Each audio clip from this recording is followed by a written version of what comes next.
Hello friends, welcome to Edushine IAS.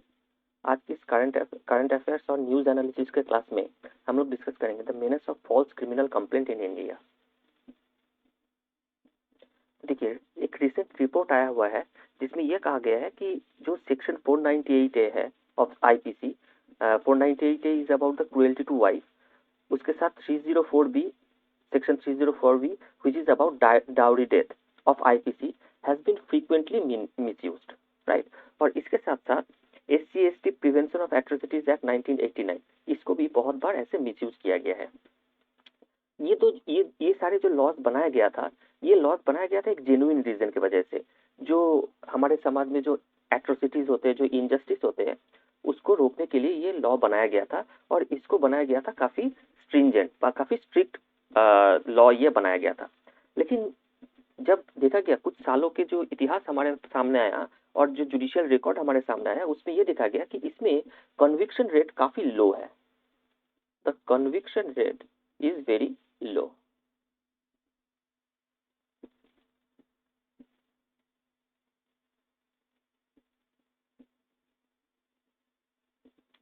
और very frequently ये देखा गया है कि इस लॉ को मिसयूज करके जो ओपोनेंट पार्टी है, जो अपोजिट पार्टी है, उसको मेनली हैरास किया गया है। ठीक है, तो court is very mindful of the fact कि this process of law has been abused और misused to settle a personal score, और harass the parties in a dispute which is merely civil in nature.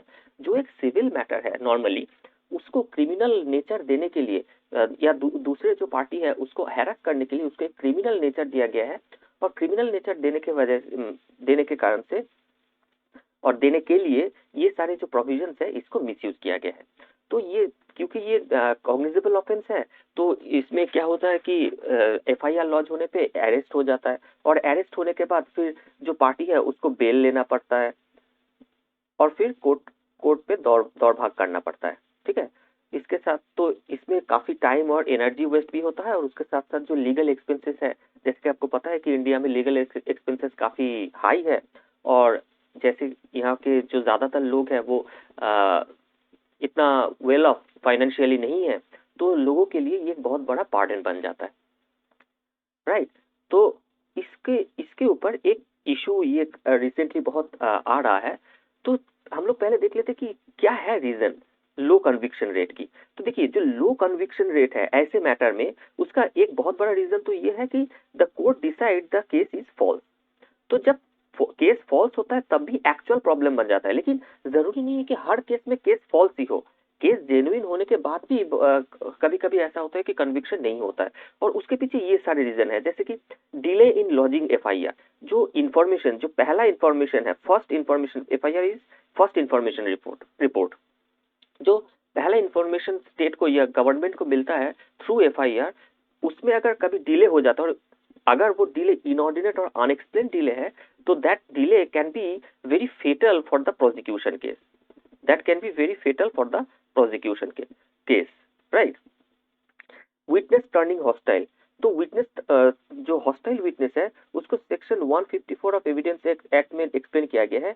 Hostile witness क्या है कि बहुत बार ऐसा होता है कि प्रोसिक्यूशन की तरफ से कोई एक जन विटनेस आता है, ठीक है, लेकिन बाद में चल के वो अपना साइड चेंज कर लेता है, और वो प्रोसिक्यूशन के फेवर में कोई टेस्टिमोनी नहीं देता है, बल्कि उसकी जो ऑपोजिट पार्टी है उसके फेवर में टेस्टिमोनी देता है, although he had come as a prosecution witness. तो जब विटनेस हॉस्टाइल बन जाता है तो प्रोसिक्यूशन केस भी वीक पड़ जाता है। तीसरा है कि lack of proper presentation by the prosecution. जो प्रोसिक्यूशन की तरफ से पब्लिक प्रोसिक्यूटर अपीयर करते हैं कोर्ट में, ठीक है, तो पब्लिक प्रोसिक्यूटर की जो कैपेबिलिटी है, जो ब्रिलियंस है, वो भी मैटर करता है केस को सजाने में, केस को रिप्रेजेंट करने में। और अगर वो एडवोकेट कोर्ट के सामने ठीक से केस को रिप्रेजेंट नहीं कर पाया, तो भी केस वो प्रोसिक्यूशन हार जाएगा, और that will lead to acquittal. और समटाइम कॉम्प्रोमाइज में टेक्स प्लेस बिटवीन पार्टीज, ठीक है, specially in the case of 498A, specially in the case of 498A compromise बन जाता है। ठीक है, क्योंकि बहुत बार ऐसा होता है कि मेन रीजन ही है 498A फाइल करने का कि दूसरे पार्टी को हैरास करना। तो दूसरी पार्टी जब मान जाता है तो फिर वो 498A केस विदड्रॉ भी हो जाता है। अब देखिए क्या होता है कि क्रिमिनल केसेस में the burden of proof is on the prosecution, जो बर्डन ऑफ प्रूफ है, the burden of proof is on the prosecution, मतलब ये प्रोसिक्यूशन को प्रूफ करना है कि क्राइम, जो एक्यूज्ड है उसने क्राइम किया है, ये एक्यूज्ड को प्रूव नहीं करना है कि उसने क्राइम नहीं किया है। तो it is called burden of proof is on the prosecution. और जो बर्डन ऑफ प्रूफ है that is very strict in criminal matter, that is very strict in criminal matter. तो जब किसी को पनिशमेंट देना होता है, उसके जो क्राइम है, उसका जो ऑफेंस है, that has to be proved beyond reasonable doubt. This has been this has been a principle in the law, beyond reasonable doubt.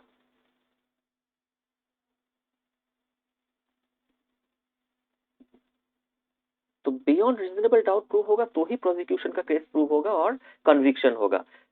और कोई भी अगर थोड़ा सा भी डाउट रह जाए, किसी भी वजह से, कोई भी रीजन की वजह से अगर थोड़ा सा भी डाउट कोर्ट के मन में रह जाए, तो that will lead to acquittal and that will not lead to conviction. तो उस केस में जजमेंट जो होगा वो एक्यूज्ड के फेवर में जाएगा। तो इसके वजह से कन्विक्शन काफी लो होता है। लेकिन मेन रीजन जो हमारे टॉपिक, जो हमारी डिस्कशन का टॉपिक का डिस्कशन है, वो है जब कोर्ट ये डिसाइड करता है कि this is a false case. तो अब जब ये प्रूव हो जाता है कि एक फॉल्स केस है, तो जो जिस पार्टी को हैरास किया गया क्रिमिनल केस उसके खिलाफ लॉन्च करके, उसके पास रेमेडीज क्या क्या है।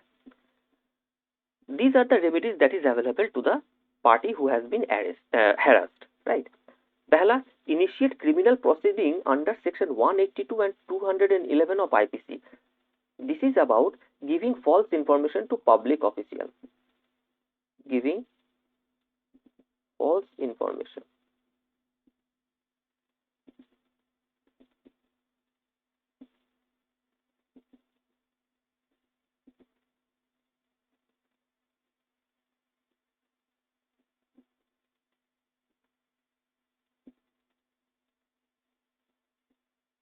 राइट, उसके खिलाफ ये क्रिमिनल प्रोसीडिंग इनिशिएट किया जा सकता है। दूसरा है quashing the FIR by the high court under section 482 of CrPC. Section 482 of CrPC is about the inherent power of high court.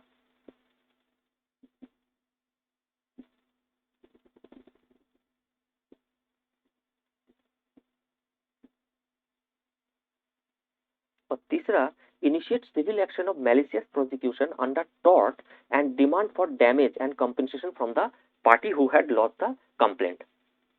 But ये देखा गया है कि all these remedies are very weak in nature, very weak in nature. यही से problem create होता है, क्योंकि देखिए जो पहला जो रेमेडी है, criminal proceeding under section 182 and 211, this is a non cognizable offence, this is a non cognizable offence.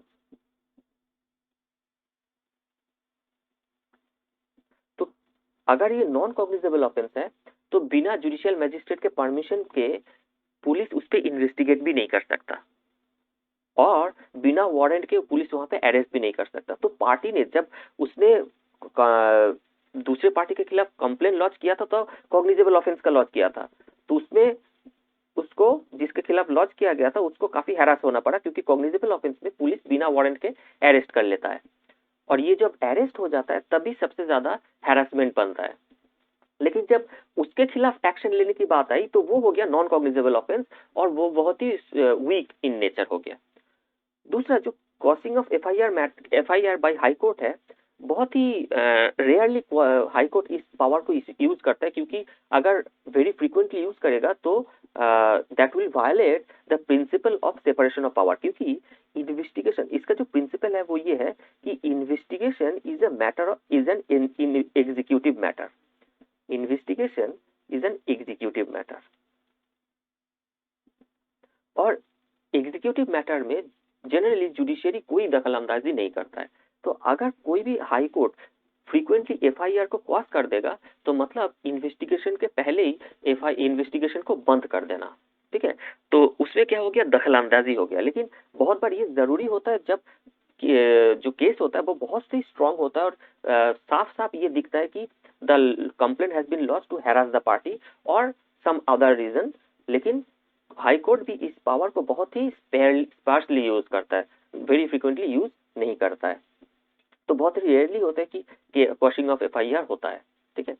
और तीसरा जो है, initiate of civil action of malicious prosecution under tort. Now law of tort in India itself is very week.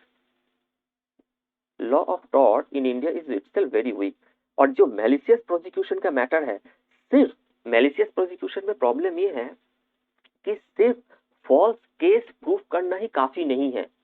किसी ने किसी के खिलाफ false case launch किया है, प्रूफ कर दिया, लेकिन मैलिशियस प्रोसिक्यूशन के प्रूफ करने के लिए उतना ही काफी नहीं है। उसके लिए ये भी प्रूफ करना जरूरी है कि there was a malicious intention. Malicious intention proof करना भी जरूरी है, और मैलिशियस इंटेंशन प्रूफ करना बहुत ही टफ होता है। इसका बर्डन ऑफ प्रूफ बहुत ही रिगोरस होता है, और वो उस पार्टी के ऊपर पड़ता है जिसको ये प्रूफ करना है, राइट। दूसरी चीज, टॉर्ट में जो डैमेज और कंपेंसेशन मिलता है वो भी सफिशिएंट नहीं होता है, वो भी सफिशिएंट नहीं होता है,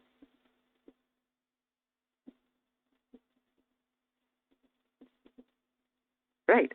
सो इसीलिए कहा गया है कि the remedies available are very weak in nature. अब देखिए, द डिसीजन,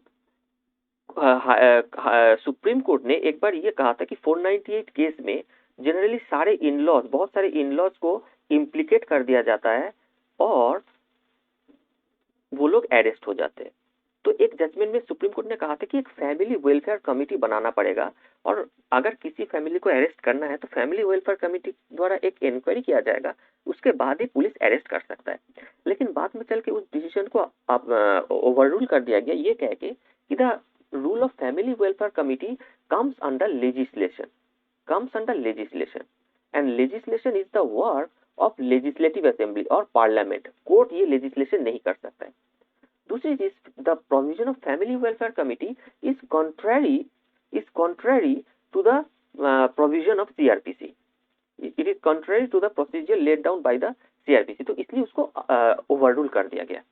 दूसरी चीज, लॉ कमीशन ने भी एक बार रिकमेंडेशन किया था कि सेक्शन 498 को कंपाउंडेबल ऑफेंस कर दिया जाए। कंपाउंडेबल ऑफेंस वो होता है जो जिसमें पार्टी के बीच जो ऑफेंस को कंपाउंड किया जा सकता है, पार्टी के बीच कंप्रोमाइज हो सकता है, ठीक है, तो उसको कंपाउंडेबल कर दिया जाए। लेकिन लेजिस्लेशन ने ये भी रिजेक्ट कर दिया और उसको अभी तक कंपाउंडेबल ऑफेंस नहीं बनाया गया है।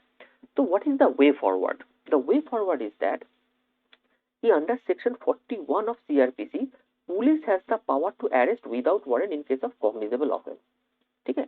अब पुलिस के ऊपर ये जिम्मेदारी दी गई है कि जरूरी नहीं है कि जब when you can arrest does not mean you have to arrest. Before arrest, you have to satisfy yourself. The police has to satisfy himself of the commission of crime before making such arrest. So the responsibility has been put forward on the police कि वो supreme court के guidelines मान के चले arrest करने से पहले या अरेस्ट करने के बाद, या और अगर अरेस्ट करना भी हो तो उसके पहले वो अपने आप को सेटिस्फाई करे, प्रिलिमिनरी इंक्वायरी, प्रिलिमिनरी इन्वेस्टिगेशन करे, वो कि वो अपने आप को सेटिस्फाई करे कि हाँ कोई ऑफेंस हुआ है। लेकिन अब यहाँ पे प्रॉब्लम ये है कि पुलिस के पास जब डिस्क्रिशनरी पावर होता है, ये हो गया discretionary power on the police. तो जब डिस्क्रिशनरी पावर पुलिस के पास होता है और जब वो उसका मिसयूज करता है तो उसके खिलाफ क्या रेमेडी अवेलेबल है? उसके खिलाफ कोई रेमेडी एज सच अवेलेबल नहीं है। और जैसे कि आपको पता है कि हमारे देश में पुलिस भी बहुत बार ऐसा होता है कि फॉर पर्सनल रीजन और फॉर ओवरजिलस रीजन अपने पावर को मिसयूज करती है, तो तब वो हैरेसमेंट जो है हैरेसमेंट होता ही है, राइट। तो अभी तक ऐसा कोई आया नहीं है जो प्रॉपरली एक्सेप्टेबल हो हमारे जुडिशियरी को या लेजिस्लेचर को। लेकिन सरकार और state is mindful of the fact that this provision has been frequently been misused, and the state is trying or it should keep trying to provide safeguard, क्योंकि कोई भी प्रोविजन में जब मिसयूज होता है तो उसमें कुछ सेफगार्ड जरूरी होता है, राइट। वरना जो जस्टिस डिलीवरी सिस्टम है ये दैट विल बी फ्लॉड, और लोगों का जस्टिस डिलीवरी सिस्टम से भरोसा उठ जाएगा अगर लोगों को बिना किसी रीजन से ज्यादा हैरास होना पड़े, right? So this is all about this topic about the menace of the false criminal complaint.